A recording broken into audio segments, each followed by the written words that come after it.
Good to go. Well, hello again. My name is Mark, and I'm with the Church of Christ that meets in Beaverton, Oregon at 11775 Southwest 5th Street in Beaverton. You can see this lesson and other lessons on the World Wide Web at beavertonchurchofchrist.net. I want to talk about why you should flee from temptation. I mean, why flee from it? And there's a number of verses that tell us to flee from temptation. 1 Corinthians 6:18, flee immorality.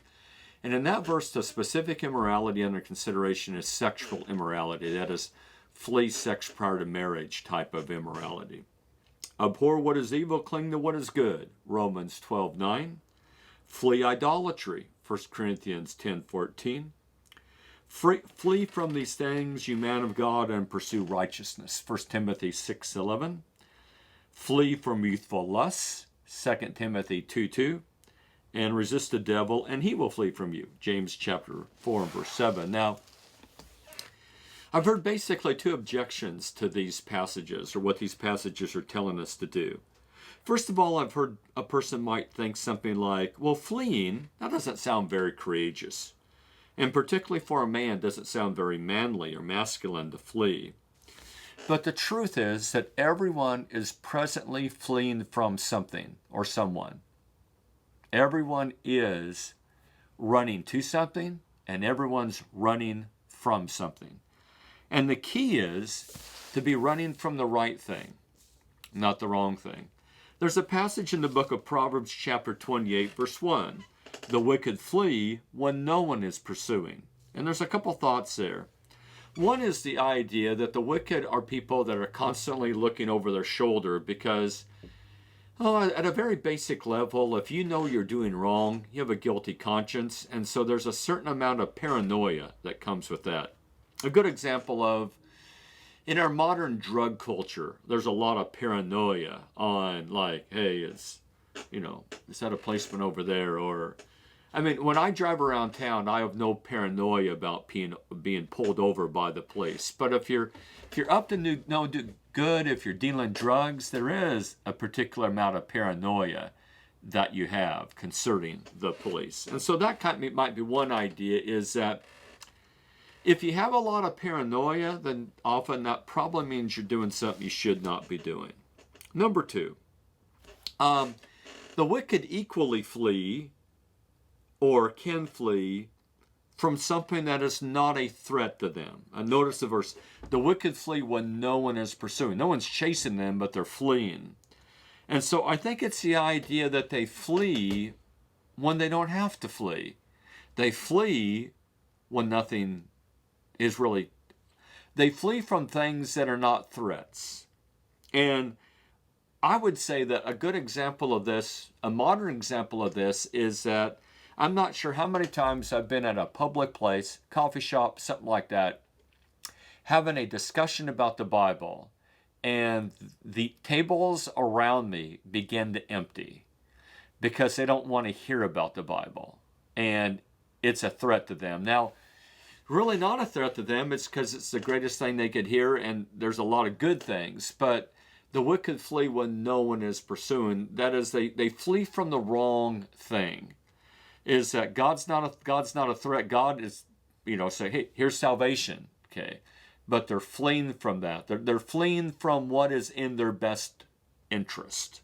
And so that would be like another application of the wicked flee when no one is pursuing.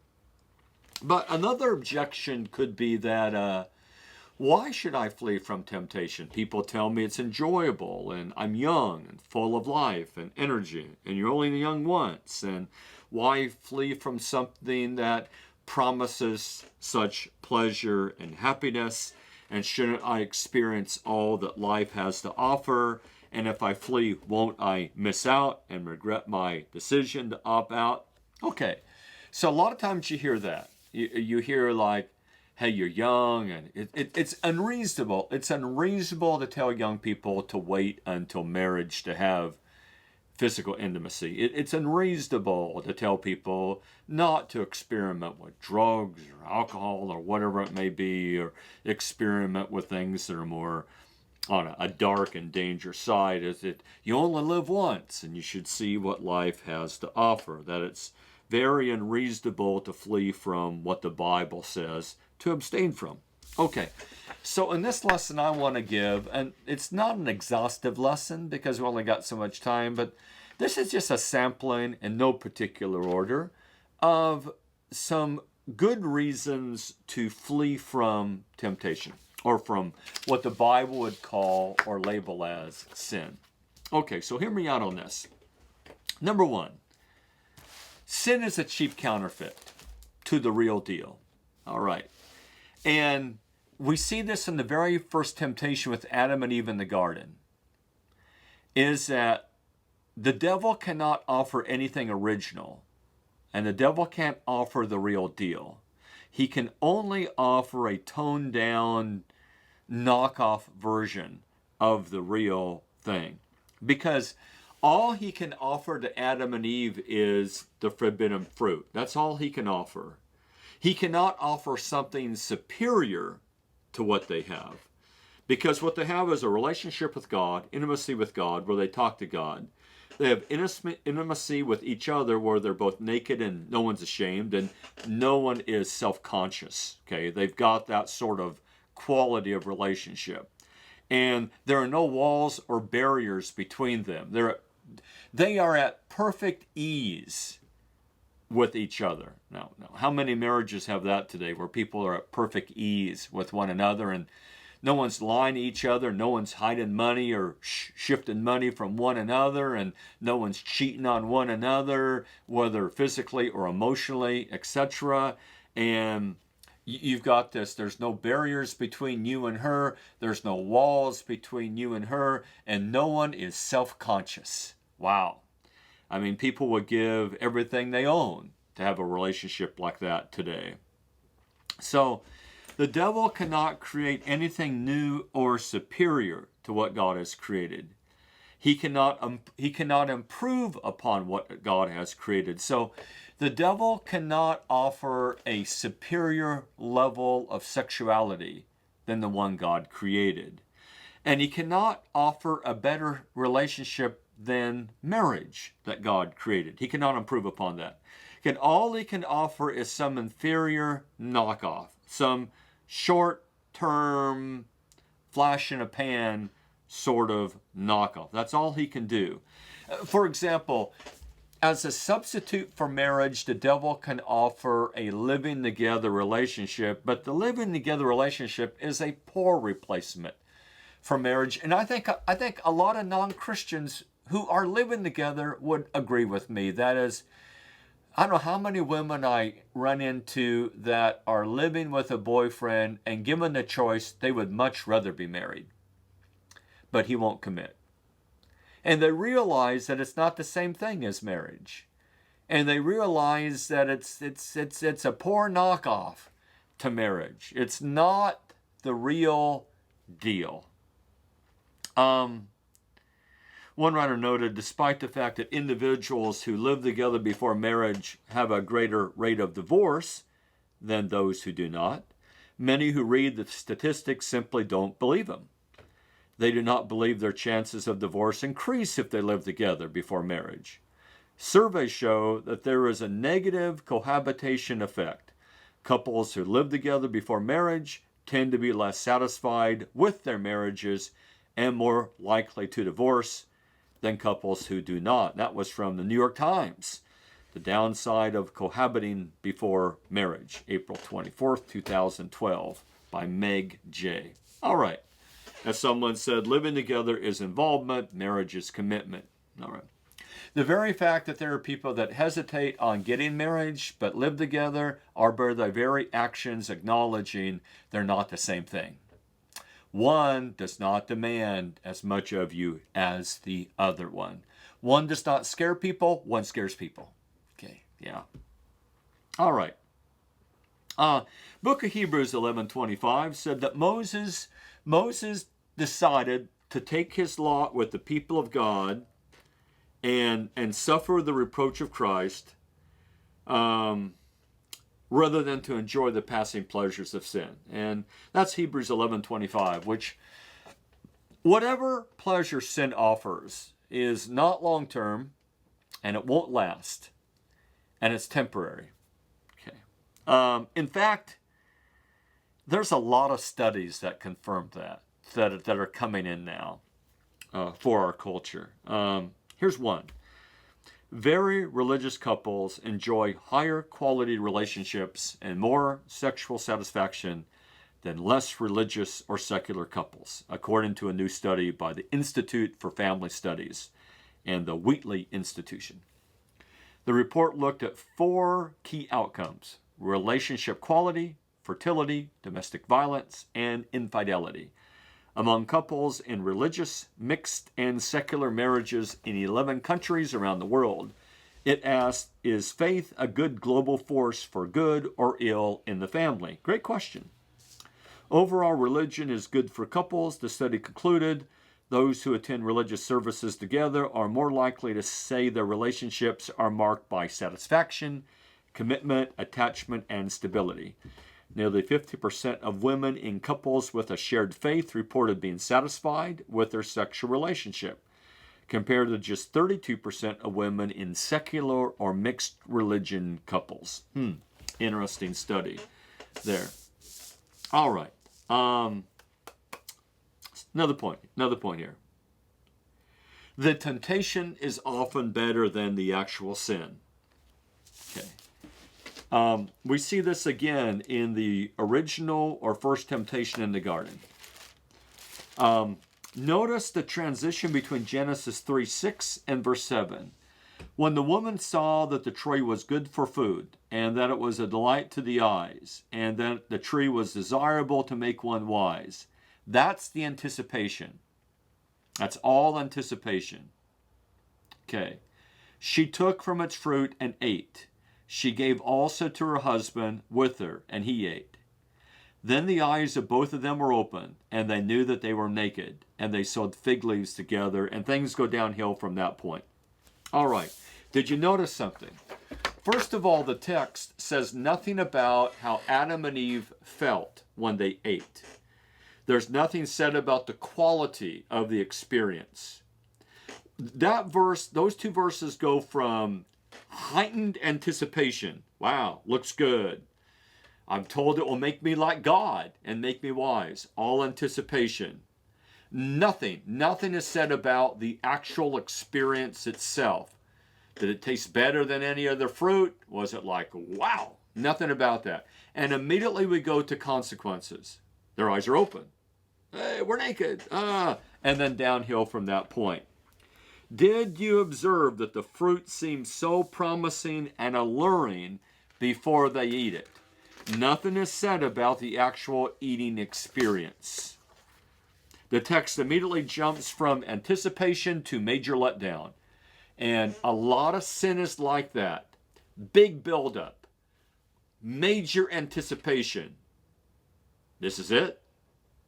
Is this it? Is this all you can conjure, Saruman? Is that it? Right. I mean, it's like, that's it. I don't know how many of you, I don't know how many young men, the whole idea of like going to a bar.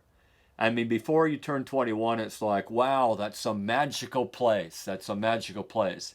And actually, when you go there, it's kind of like, bunch of lonely people telling the same old stories, right? Not getting ahead. It's not the amazing place that it's advertised to be. And a lot of temptation is like that. The actual experience itself, not that great. It was hyped, yes. Major buildup. Major sales pitch. The actual event, not that great. Not that great. Number 3.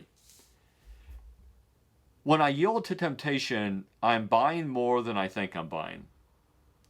When I yield to temptation, I'm typically going to end up with a lot of stuff that I did not order, nor did I want, which was never part of the original pitch by the devil.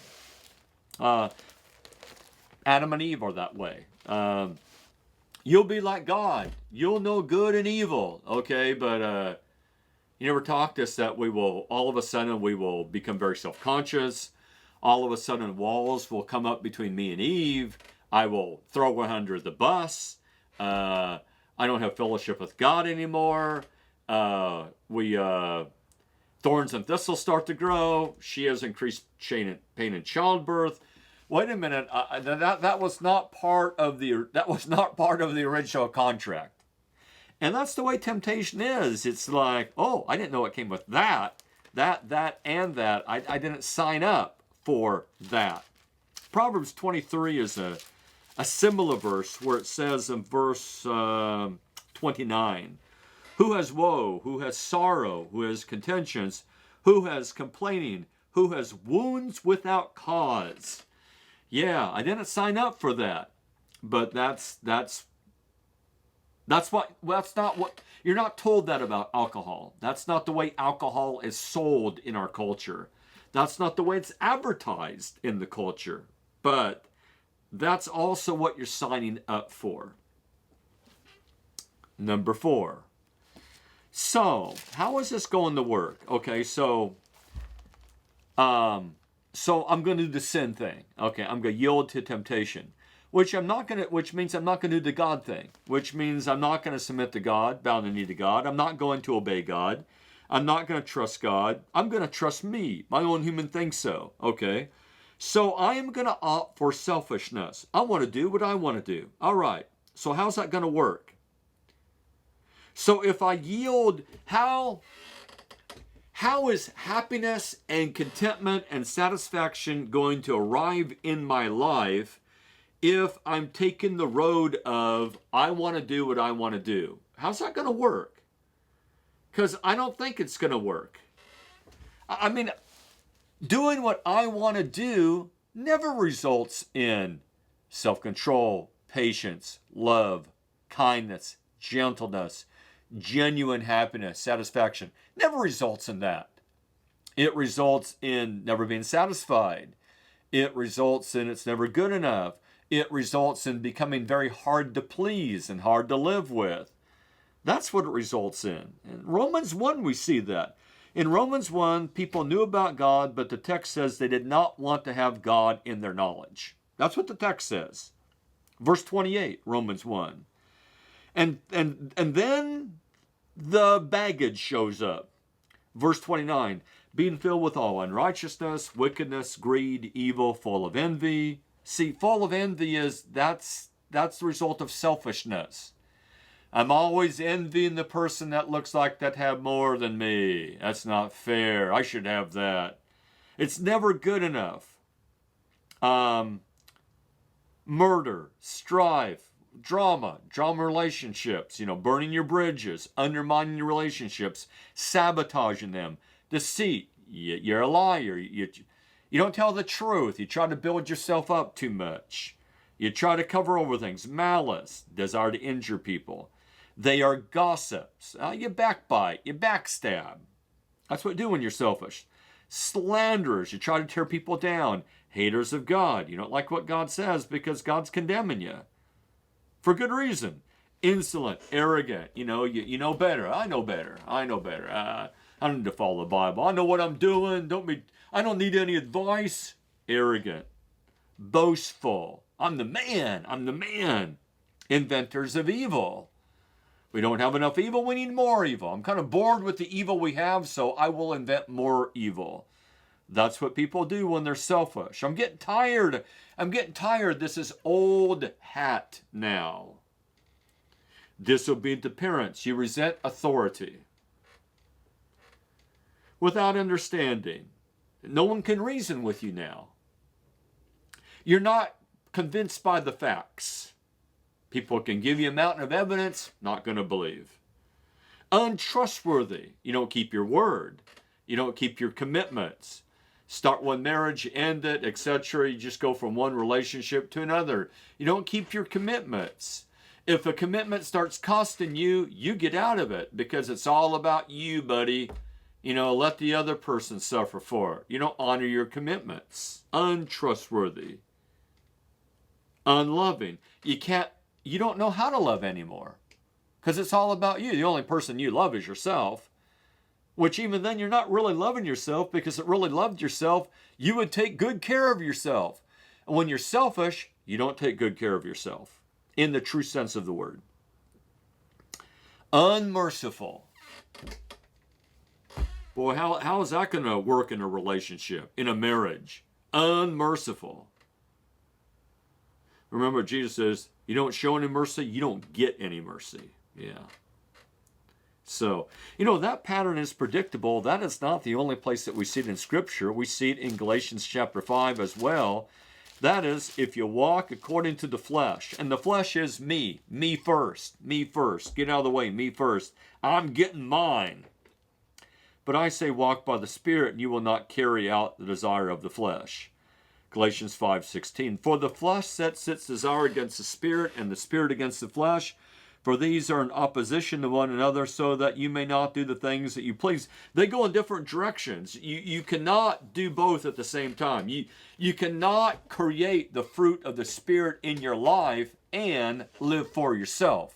Doesn't work that way. If you opt to live for yourself, that you're going to come first, not God, you're coming first, then don't be surprised if you don't ever develop self-control, patience, kindness, goodness, gentleness, faithfulness. You never develop that. Or love. Or joy. You never develop that. Why? Well, because you've been going down the wrong road, knucklehead. I mean, this idea that I can turn my back on God and still be this loving, joyful, kind, in-control person, man, is that a lie? Is that a lie? No, I don't serve God, but I'm still a good person. Really? For the deeds of the flesh are evident, which are immorality. Okay, you're living with your girlfriend. And not only that, but that includes adultery, includes homosexuality, and the whole gamut of anything sexually immoral. Impurity, we're into pornography. Sensuality, okay, we're dressing immodestly, we're flirting with people. Everything has a double meaning, dirty jokes. Idolatry, you're worshiping stuff, people. You're just a fan of people or stuff. Sorcery, enmities, strife, there's drama, jealousy, outbursts of anger, disputes, dissensions, factions, envying, drunkenness, carousing. Yeah, that's what shows up. It's no mystery. It's no mystery. You walk by the flesh, and that's what shows up. You don't get a different package. Titus 3, verse 3, for we once were foolish, disobedient, deceived, enslaved to various lusts and pleasures, spending our life in malice, envy, hateful, hating one another. This idea of the happy sinner, or the happy adulterer, they're just having a wonderful, that's not the way it happens. You end up not liking you, and you end up not liking other people. You don't end up this happy sinner, just a happy sinner. And, I've lived long enough to see a lot of people saying I'm a free spirit, love and peace. I tell you what, a lot of free spirits gossip, have drama, cheat on their mates, commit adultery, lie, steal, are horrible to their parents, are horrible to an employer. This idea of just this free spirit that just loves everyone. Yeah, where are they? I kind of consider myself a free spirit, but someone who just turns their back on God and says, I'm just going to do whatever and do what feels good and be this wonderful, loving, free spirit. Free spirits like that end up hurting a lot of people. Because I've seen people like that, just all peace and love. Wait a minute, you just left your wife and kids. How's that loving? Yeah, you say that you're just out like loving everybody, but you've just destroyed a family. That doesn't look very loving to me. I mean, how is it love that everybody else has to suffer while you're having your fun? That's not love. I mean, that's selfishness. That's not love. And so maybe that's the problem there, that too many people don't even know what love is. I mean, it's not love to destroy marriage. It's not love to leave your kids, like, oh, you got to raise yourself now, buddy. I'll see you on your weekend, dude. That's not love. What is loving about that? Yikes. Okay, so that's the truth, dudes. That's the truth. Along with that, it's going to move you further and further away from the best version of yourself. 2 Timothy 2:2. Flee youthful lusts. Okay, but pursue righteousness. But you can't, like we said, you can't do those at the same time. In order to pursue righteousness and bring about the best version of yourself, be the best dad you can be the best husband you can be. You got to get rid of the sin. Yeah. You can't keep the sin. You can't develop real love, patience, sacrifice, kindness, self-control, as long as you're just, I'm going to do what I'm going to do. Okay. You can't paddle upstream and downstream at the same time. Yeah. You cannot be paddling with all your might downstream and go upstream. That's what. Too many people are trying to do that. Yeah, too many people are trying to do that. Too many men trying to be a dad, but holding on to their sin and their lust. You can't do it. Can't do it. 1 Corinthians chapter 6, verse 18 is another aspect here I wanted to talk about. Here's another reason to flee temptation. 1 Corinthians 6:18. Flee immorality. And that would include things like adultery, homosexuality, fornication. Okay, going to include all of that. Every other sin that a man commits is outside the body, but the immoral, that is the sexually immoral man, sins against his own body. What in the world does that mean? I think Romans 1:31 had a similar truth. That is, people there that rejected God and his truth, I'm not going to follow the Bible, not following God, ended up in a condition where it says they're without understanding, they're untrustworthy, and they're unloving. That is, they're not capable of loving anymore. First of all, the verse is not saying that sexual immorality is the most serious of all sins. It will condemn you, send you to hell, just like any sin. 1 Corinthians chapter 6, 9 through 10. Okay. And also, certainly there are other sins that also bring physical consequences to your body. Yeah, drunkenness would be one like that. But I like what someone said about this, is that God designed the sexual relationship to be in marriage, Hebrews chapter 13, verse 4, or 1 Corinthians chapter 7, 1 and 2.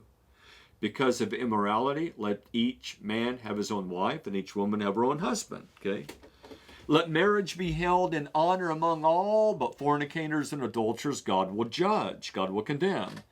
People that don't respect the marriage, like fornicators, people that have sex prior to marriage, or adulterers, extramarital affairs, they end up being condemned. So God placed sex in marriage. Okay. What if I take it out of marriage? What happens then? God designed a sexual relationship between a husband and a wife to be in a relationship that has commitment. Okay, that you are on the same page spiritually and mentally and emotionally and physically. Okay, you're committed to each other on all those levels. And sexual intimacy was never ever designed to be divorced from spiritual intimacy, emotional intimacy, mental intimacy. Okay, the physical intimacy part was always designed to be with the other parts. Okay, and that's how it works. Here are two people that are both serving God together. They're on the same page spiritually. They would sacrifice for each other and lay down their life for one another. And they are into it long term. And they are mentally one and spiritually one and emotionally one. And thus they are physically one now. That's where it works. But if I take it out of that relationship and just turn it into like a casual thing, like it's a benefit, it's a perk. If I divorce it from the spiritual, mental, emotional aspect of it, then I've turned it into nothing more than an animal sort of instinct.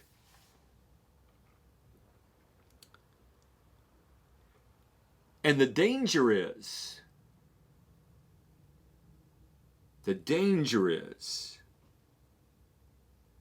boy, do I cheapen it. And I cut myself off from the real deal. You know, there's a similar things that happens to people that get involved in pornography, that they get involved in pornography so deep and they get involved in all sorts of sexual sort of deviant behavior that they can no longer enjoy the authentic thing.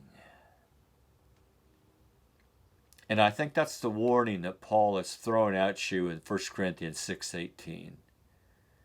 Knucklehead, you're sinning against your own body. Do you really want to create a scenario where you cannot even enjoy the real deal anymore?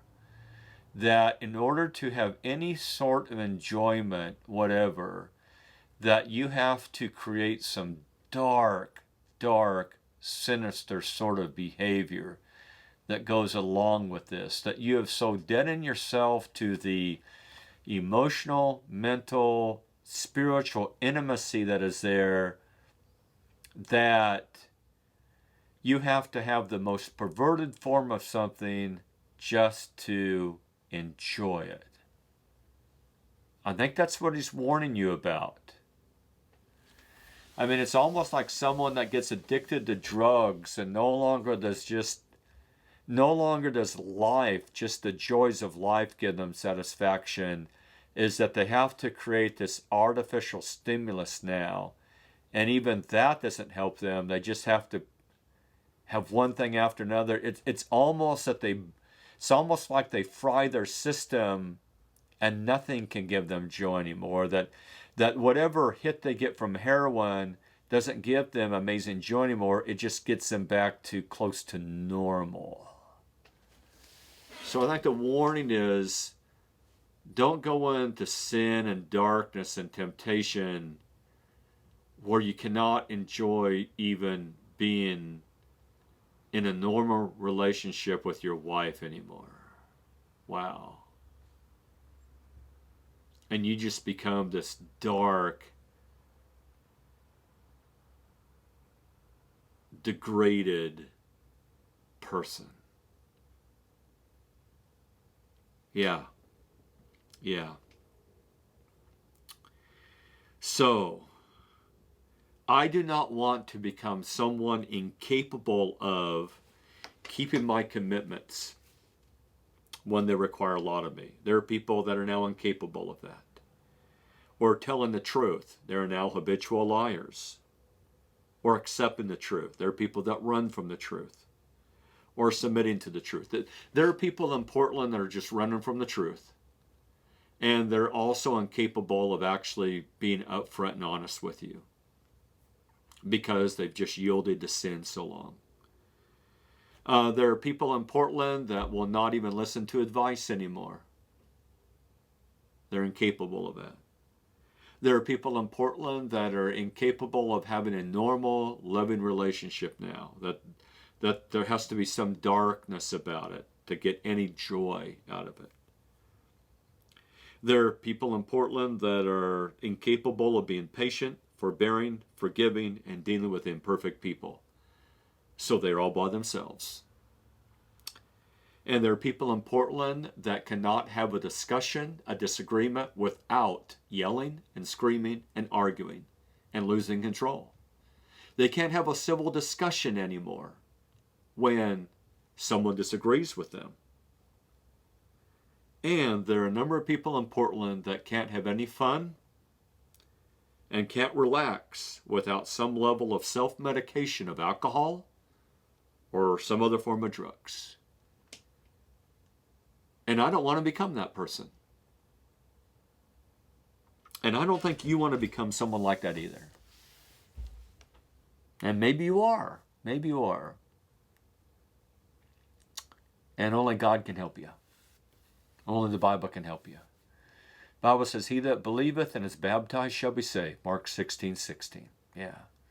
Now you can spend your life arguing with that verse, but the verse is still there. You done arguing? Are you done just kind of arguing and picking at stuff and realize that all that's resulted in is just a big mess? Is it time to bow the knee to Jesus Christ? And you may be one of the most Portland people out there, man. You say, I'm just Portland and I bought into the whole Portland scene or whatever, and I am so Portland and I'm so messed up. My name is Mark and I'm with the Church of Christ in Beaverton, and God's Word is still here, and the gospel is still here, and the plan of salvation is still here, and the truth is that you need to be baptized to be saved. It's still there in black and white. Acts 2:38, Acts 22:16. If you'd like to get together, our website is beavertonchurchofchrist.net. At the end of each one of my sermons is my personal email address. If you would like to correspond, I got time for you. I got time to talk to you. I got time to listen to your objections. I got time to listen to your problems. I got time to listen to your story. And my name is Mark. 503-644-9017. Until next time, we'll see you later.